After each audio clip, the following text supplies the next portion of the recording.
Welcome to the Do Good X podcast, a sanctuary from the entrepreneurial grind. Hosts Kimberly Danielle and Stephen Lewis, advocates for impactful entrepreneurship, guide you on the path where purpose meets business.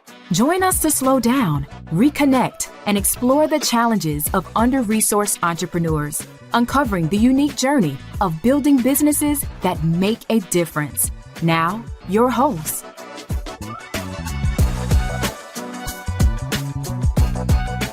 Welcome to the Do Good X podcast. My name is Stephen Lewis, and I'm a catalyst for a positive change in communities and businesses. And for over 2 decades, I have inspired leaders and entrepreneurs to live and work on purpose with intention, faith, and a commitment to their well-being. And I'm delighted and joined by my co-host, Kimberly. Hey, Kimberly, it's good to see you. Hey, Stephen. Good to see you. And thank you all for joining us. I am Kimberly Danielle, and I am a communication strategist, a community builder, and a coach who comes from generations of faith-driven leaders and entrepreneurs who believe that our purpose should drive us to contribute to the common good. I look forward to our conversation today. This is the first episode in our entire season so far that we actually have 2 guests joining us, and not just 2 guests joining us, but 2 guests who are in business together, both professionally and personally in life together. So we are excited to have Carla and Jeremy Vincent join us today. They are the co-founders of Globekin, an innovative e-learning platform dedicated to transforming how children learn outside of the classroom.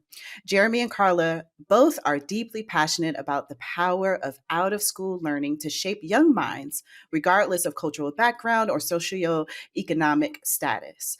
Carla, the platform's chief design officer, brings a lifelong love of creativity and a personal journey of overcoming learning differences. She's on a mission to design learning experiences that cater to each child's unique style, breaking away from the one-size-fits-all approach of traditional education that we often see. Jeremy, Globekin's CEO, grew up on the island of Grenada, where his curiosity for the world blossomed. With a vision fueled by advancement in digital technology and AI, he is committed to fostering holistic development to young learners by tapping into their diverse strengths.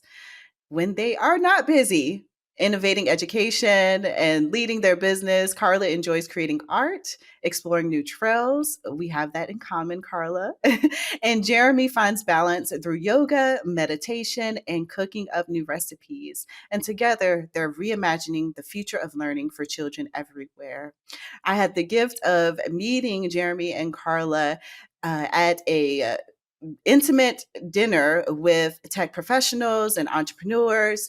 And ever since, we've stayed connected.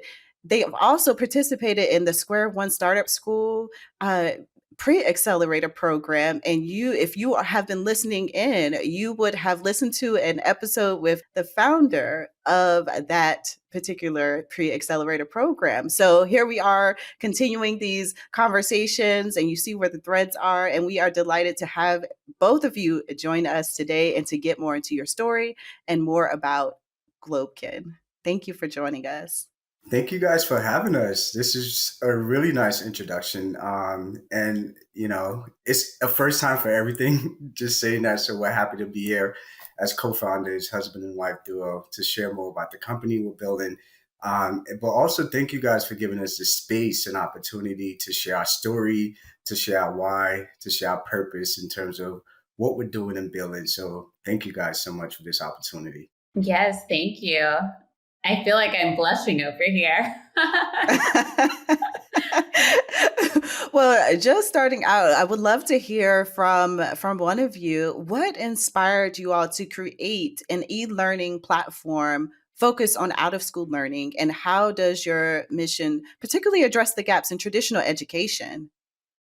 It's been a journey for us as co-founders building this company. And one of the things that we've realized for us is that out-of-school learning has had a huge role and impact on our lives. For me specifically, growing up with entrepreneurial parents, that basically gave me a firsthand look of what it takes to build something from the ground up, but was also the spark for me to want to aspire and build something one day, want to aspire and want to have my own entrepreneurial dreams one day. So later on in life, when I started working in my career, which is finance and accounting, Carla and I started dating. And we often had a lot of conversations around building a company that we felt like could make an impact, that we felt like could improve the lives of people, on this planet, essentially, right? And when we look around, there's so much disparities that you can see. Obviously, disparities and inequalities, whether it's wealth inequality, access and opportunity. We felt like education, because it's something that we deeply valued, was the path for us. So we began exploring basically how we can use digital technology to help bridge some of those gaps in traditional education. But Carla has some part of doing that. She can kind of share more from her perspective. Yeah, I would have to say for me, out of school learning was a key aspect of my overall growth as an individual and also as a creative leader. And I know that we mentioned in the intro, but I do have a learning difference, and I was diagnosed at the age of 7. And around that same time, I also discovered my talent for art. And fortunately, my parents had the means to be able to support me in my out of school activities, whether it be tutoring to help with my dyslexia or art camps to nurture my talent. And these experiences really built my confidence, which ultimately led me to go to art school, then into a career in advertising, eventually becoming a creative director. So when Jeremy came to me with the idea of building an e-learning product, I really realized that I had all the tools and experience to be able to make that happen.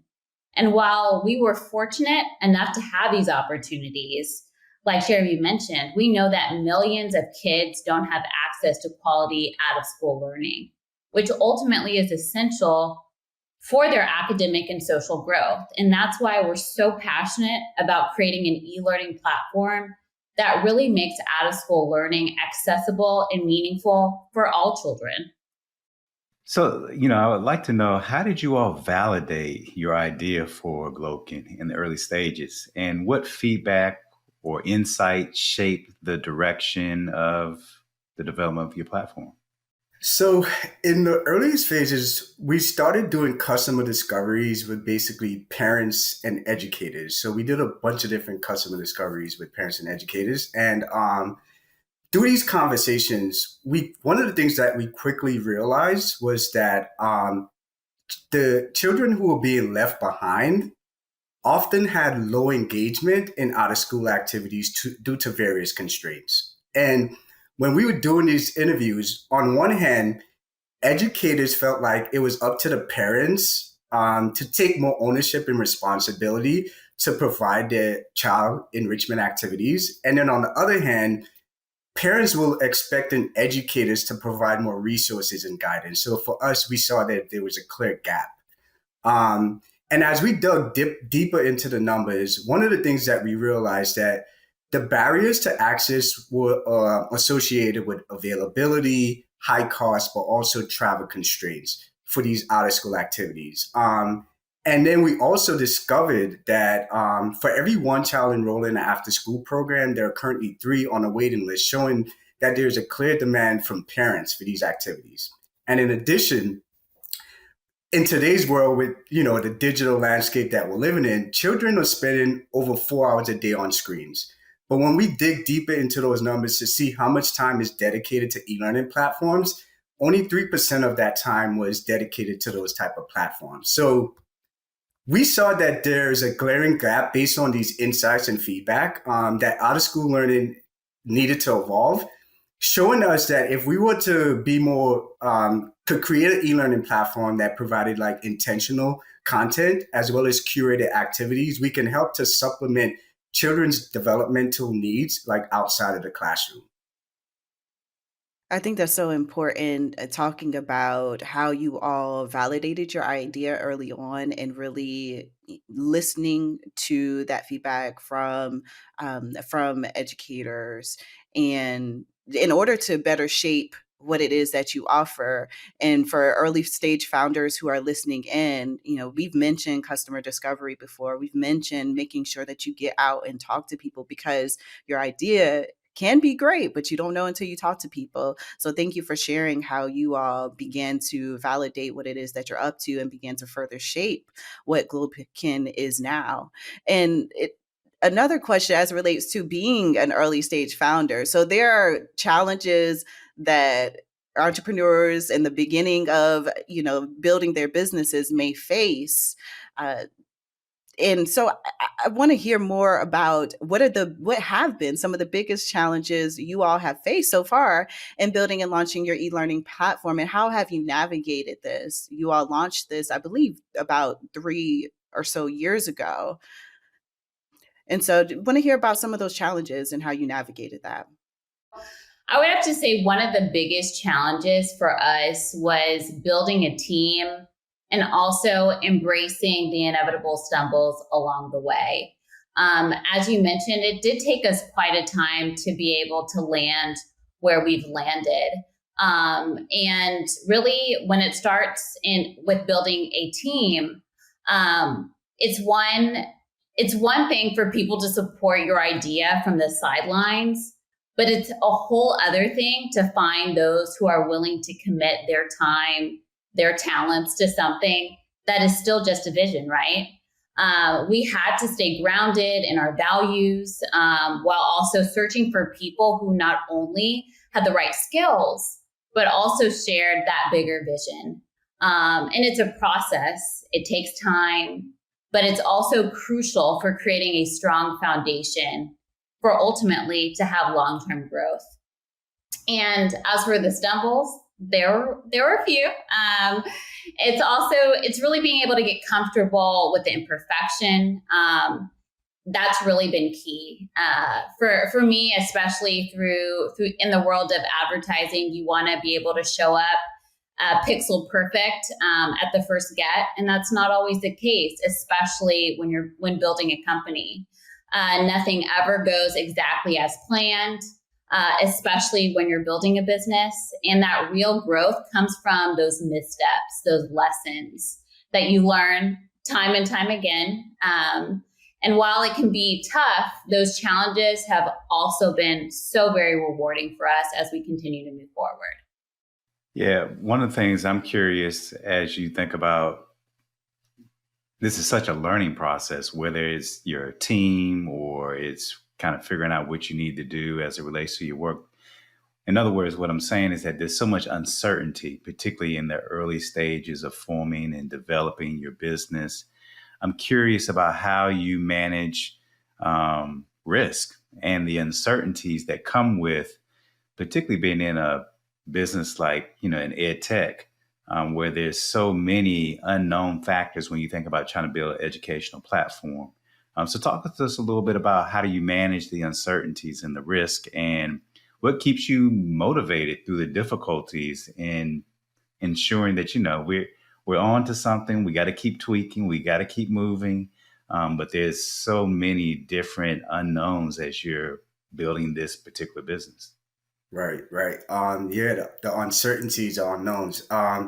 It's been a learning curve for us to get here and figure out a lot. And some of the things for us that I can speak to that has helped us to mitigate those uncertainty and risks are along the lines of becoming better planners, staying resilient and flexible, trusting the process, but also a big part for us is prioritizing our self-care and well-being as well.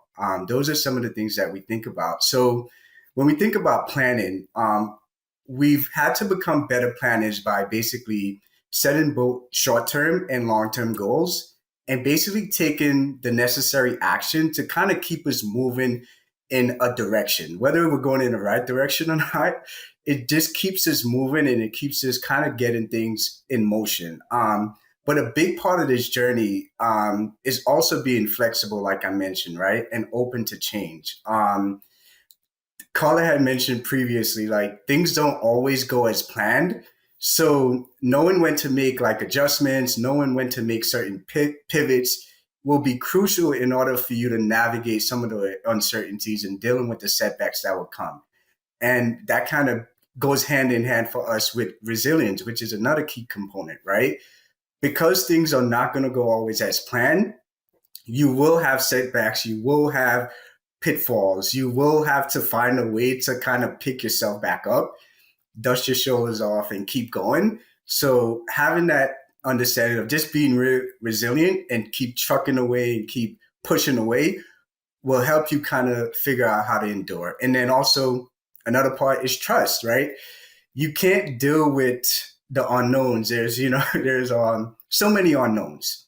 You have to have some level of faith, some level of belief, and some level of trust that, if you keep, grounding yourself within your purpose and aligning yourself with the things that you're trying to achieve, you will get there. So trust in the process is a big part of it. And then to kind of conclude is self-care. Self-care is a big part of this. Kimberly mentioned previously doing meditation, doing yoga, obviously taking time to detach and playing, doing things that's outside of work to keep us grounded, will keep us kind of aligned with our purpose. And I think, what was the last question? What was it? Why? Why?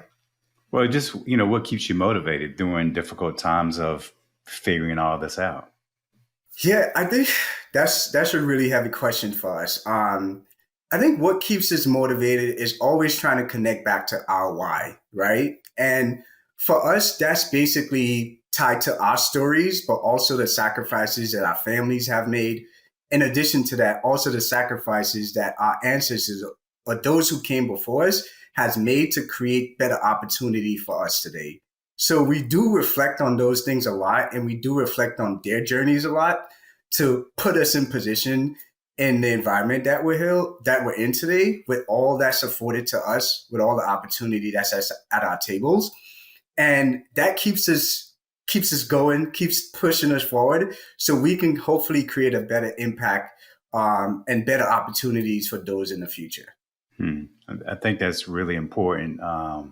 This whole idea of connecting to your why. Kimberly and I, we talk a lot about that, particularly as it relates to your own resilience and knowing why each day, why you get up and do what you do. And also, I think, as I listen to you, this importance of like, you stand on the shoulders of those who come before you and the sacrifices that they have made to put you in a position where you can hopefully do likewise for future generations to come.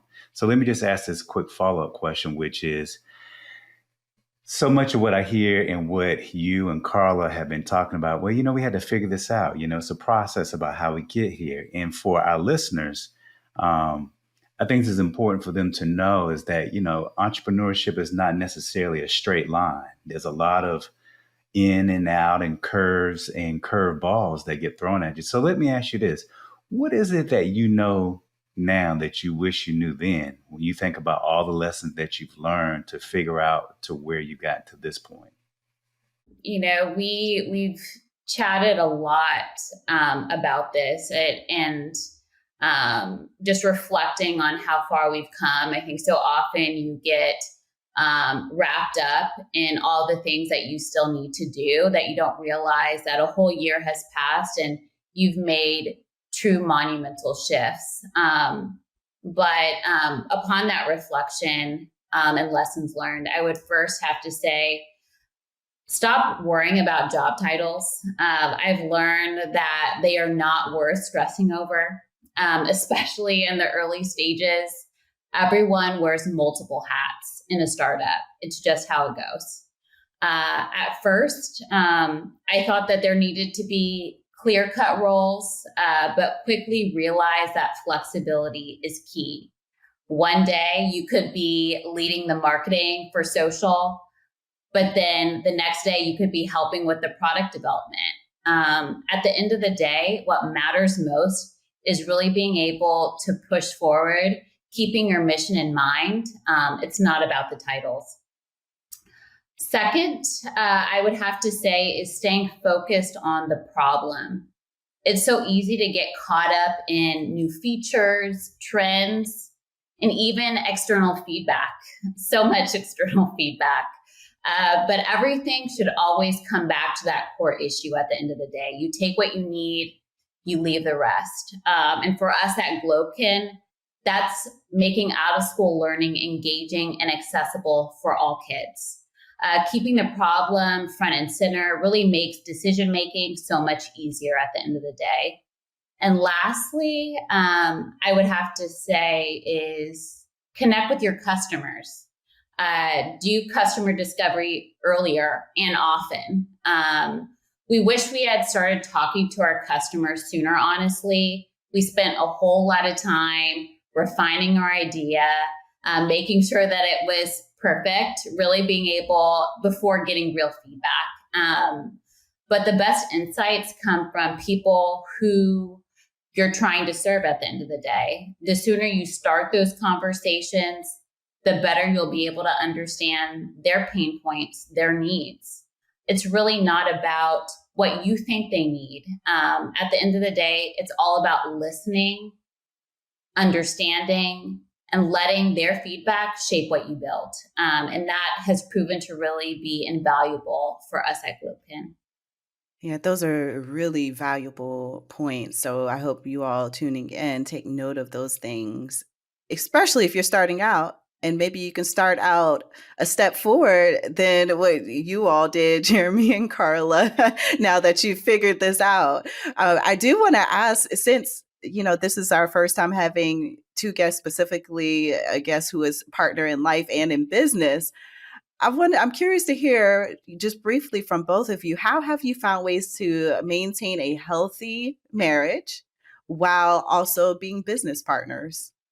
I think Carla might be able to give a better answer to this question. Okay. I think, yeah. Well, first of all, I love this question. I think it's a great one. It also was a challenge for me, especially at the beginning, and wanting to, keep structure. Keep business and pleasure separate. Exactly. I would say when it comes to balancing a healthy marriage while also being business partners, it really boils down to three things: self-care, communication, and play. For me, taking care of myself ultimately is key. I found over the years, you can keep pouring out and building externally, but at the end of the day, you really have to take the time to tap into your mental health, your emotional and physical, so that you can really be able to show up in the best way for yourself, but also in our case, for my partner in crime. Things like exercise, journaling, and even taking time for a relaxing bath just to help me recharge really can help me be there for both of us and in our relationship in the end. Second, I would have to say, communication. We had to learn how to communicate better, especially when we're both have strong perspectives, to say the least. But we found that when we take a step back, really listen to each other, things move a whole lot smoother. It's all about respecting each other's space and working together to really be able to strengthen what we bring to the table. Yeah. And I would say, just to add communication for us, sometimes you tend to want to listen to respond a lot of the times. And we've realized for us to be able to work well together is listen to really hear where the other person is coming from and putting ourselves in their shoes, essentially. So that has helped us to, take our egos away, in particular myself, and remove my ego from the situation so I can hear where she's coming from and respecting her opinion and values, because there's something that uniquely she has that I don't have, right? As co-founders. That's great. Well, you all have provided some valuable insight into that, because there are some couples who are also business partners, and it takes them way longer to learn those key things that you provided. So kudos to you all for learning how to navigate well your relationship as well as building a business together. And we are going to kind of shift a little bit and specifically talk about some resources. This is our resource roundup. And here we typically explore various resources or practical tools and tips that can help to equip and support underrepresented entrepreneurs who are listening in, who are also building their businesses. And so just starting off, I want to hear from you all, what are one or two practical tools or software that you have relied on in the early stages of Globekin to streamline your operations, manage projects, or build your product that you think could be helpful to other entrepreneurs out there? There's a handful, right? I would say we all living in the age where digital technology is accelerated. So I would say the first one is Google Suites for us. It gives us the opportunity to have basically collaboration and communication means, whether it's Google Docs, slides, Google Slides, the spreadsheets. I think it's a great tool for us to be able to collaborate, get feedback, and to share with, and get feedback with whether it's from advisors or each other. And you can also work on the go as well with Google Suites. And because we're in the age of generative AI, I would strongly advise ChatGPT or any other generative AI models, because those tools could really help to accelerate your growth and development and give you, it could be like basically a sparring partner to some degree as it relates to refining ideas, as it relates to getting research to some degree. I wouldn't say take it at face value, but obviously make sure you do your due diligence to verify the information that's coming from these models. But it does help you to accelerate a lot of things that you're trying to push forward as it relates to using those generative AI tools as well. So I would say those are two great tools to start with. Carla could probably speak about Photoshop, but that's something else. Or Adobe Creative Suites. Oh yeah, I love Adobe Creative Suite. It's my best friend, I would say, and it's really invaluable from Photoshop to Illustrator, After Effects, XD. There's a whole extensive creative space at your disposal, and especially when you're utilizing all the tools and skills in your toolkit, it's a really great resource to really bring to life visually compelling and functional creative. So let me ask you this. How have you navigated accessing funding? And what advice do you have for underrepresented entrepreneurs who might be struggling to secure financial resources for their businesses? Yeah, that is a really difficult question because we know that there's a large funding gap for underrepresented funding. We know that we're the least funded. Black women are even least funded than Black men. And it is a struggle. It is something that we face on a daily basis. I think thankfully for us, we're a co-founder couple. So that helps us to be able to balance our capability of one person working full-time and one working full-time on the company and one person working full-time just to bring money in to kind of keep us going. So that helps to some degree. But one of the things that we feel like is important is really starting where you are and kind of assessing the tools, the gifts, the resources that's probably within reach of yourself or family. And I would say start there. You realize that you might have, you might start realizing that you might have way more than you need, because sometimes I feel like we do lose sight of looking at what we don't have instead of focusing on what we do have, right? And just starting where you are and then looking to see how you can tap into the resources that you have yourself and figuring out how to utilize it to the best of your ability and building upon that incrementally over time. While focusing on the problem that you're solving, we do feel like eventually the funding will come. So just tapping into your network, tapping into your communities, tapping into those local opportunities and resources and, I guess blessings that are around you, and just starting there. And then eventually I feel like the funding will come once you focus on the problem, and starting where you are.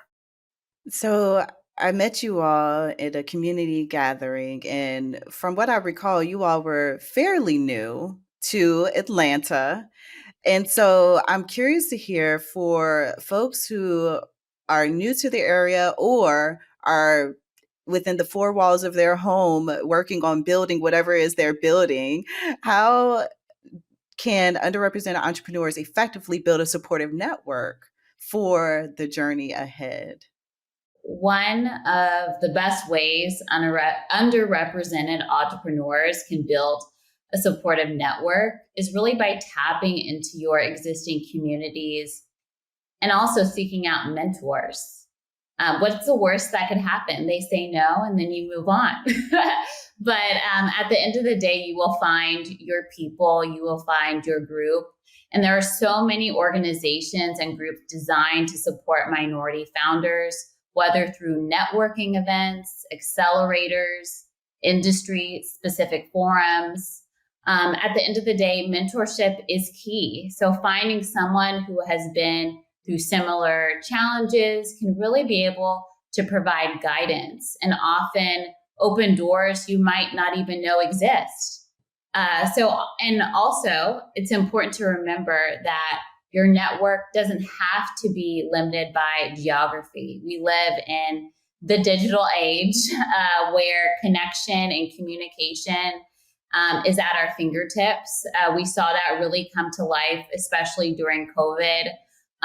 So connect with people who you can still resonate with, who may not be within your state, who may be across country or across the globe, especially when you're rooted in like minds at the end of the day.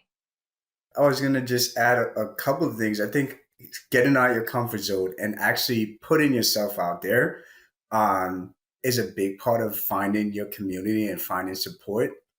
Because if you're working in a vacuum or working in silo, you're shooting yourself in the leg to some degree, right? And so you have to be vulnerable by putting yourself out there to make connections and finding and establishing that community. And you'll realize that there's so much people out there who's willing to support you. Kimberly obviously has been supporting us in beautiful ways. And then you're also realizing that there's so much that you don't know. By having a network in the community, you can start filling a lot of the blind spots that you might have, because there's guidance or there's advice, there's experience that people have been through that they can share with you to make sure that you can take in the best feedback so you can move forward in the best way. Well, these are all wonderful resources that the two of you have provided that I hope that our listeners will taking notes and will attend to as they think about their own entrepreneurial journey. And for those of you who are listening in, do you desire a connection and a supportive community? Visit DoGoodX and join our community and access resources, tools, and advice from fellow entrepreneurs and change makers. And if you want to help us spread the word, leave us a rating or review on this podcast and share this episode with an entrepreneur who could use some inspiration. And now we're going to turn to the next leg of our segment, which is called Off the Cuff. We have a series of questions that have not been shared with our guests, and we would like to ask you at a fast pace, what is the first thing that comes off the mind in response to the questions that Kimberly and I will ask you momentarily? Are you ready? Yeah, let's do it. So what is the best advice that you've received on your entrepreneurial journey?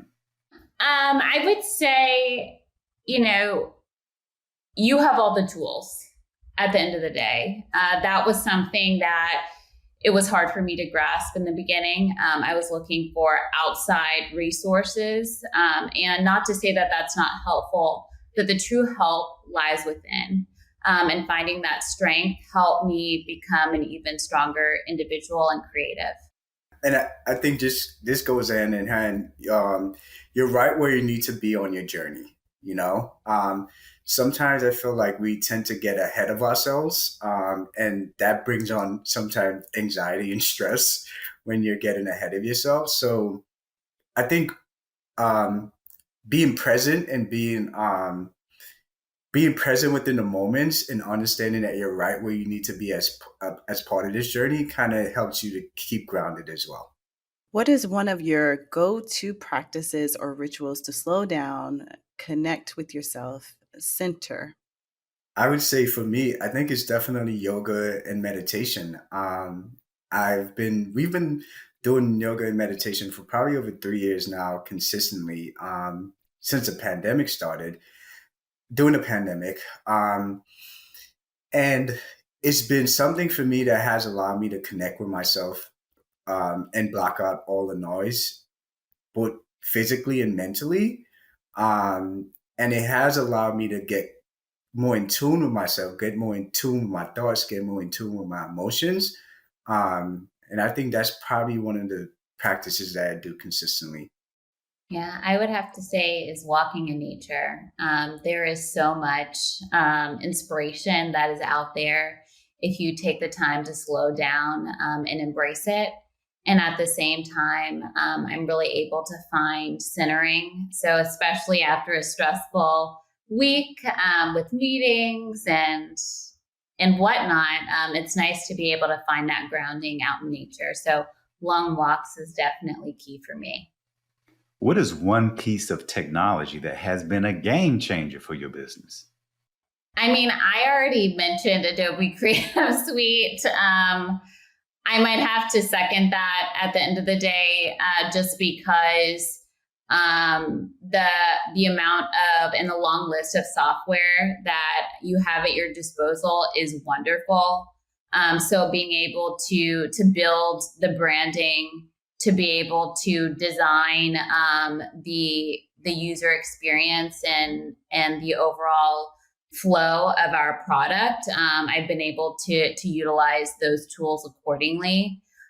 So through that suite, it really gives you a strong foundation for you to be able to build.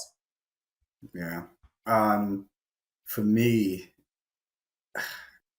I mean, going back to, I would hate to say ChatGPT or generative AI again, but it has been something that we've been trying to implement more. And it's available for us to utilize. And, I would encourage other founders again to utilize those tools to the best of their abilities, but also just make sure the inputs that you're putting into the models, the informations are accurate as well.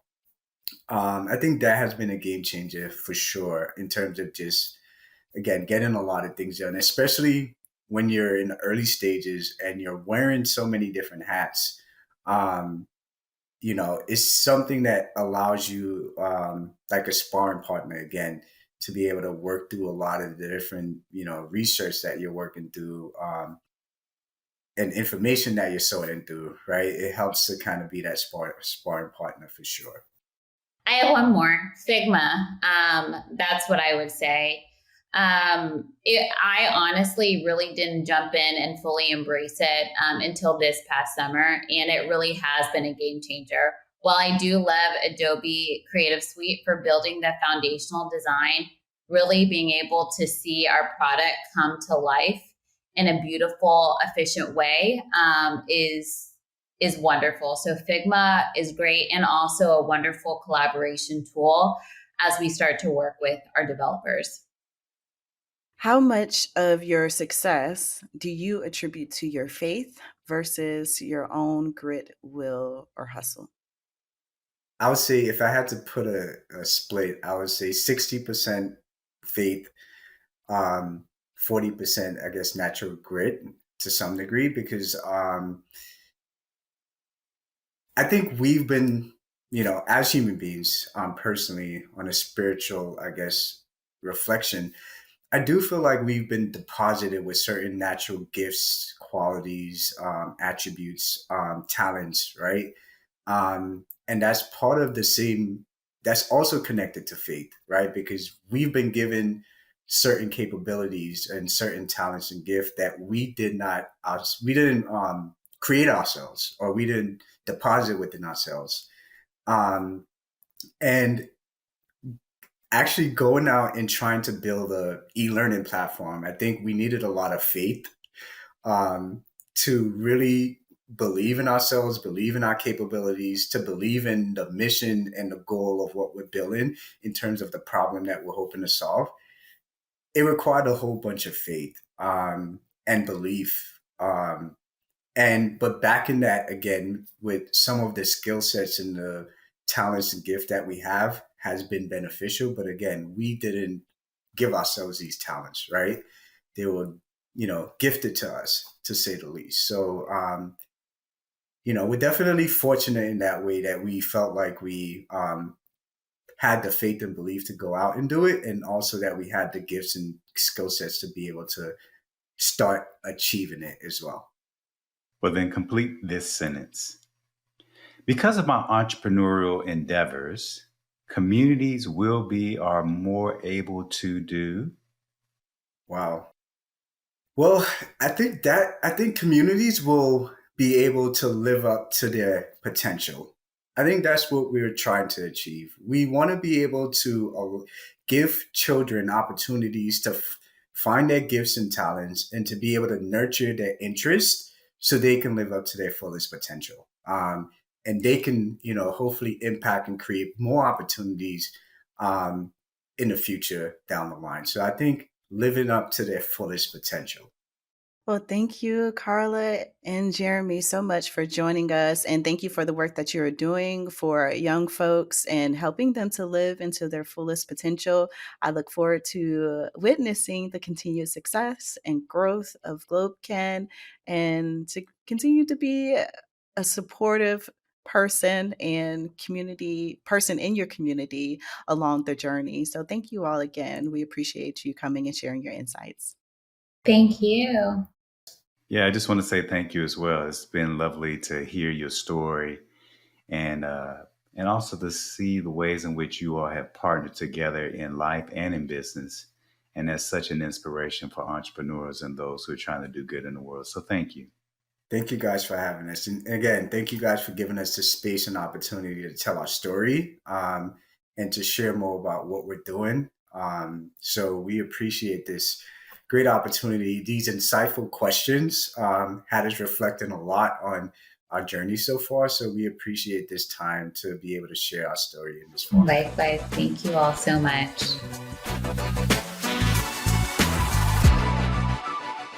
Well, that was a wonderful episode with some early stage founders. And I know that, we ask questions around their advice, their lessons learned, what they wish they would have known. And at times in other episodes, we may have talked about what entrepreneurs should keep in mind in building their businesses. But I specifically just want to chat briefly about one or two things that you think, Stephen, or that we think early stage entrepreneurs overlook as they are starting out their businesses. Well, I think Carla and Jeremy mentioned, or at least hinted to it, which is to get your idea out of your head.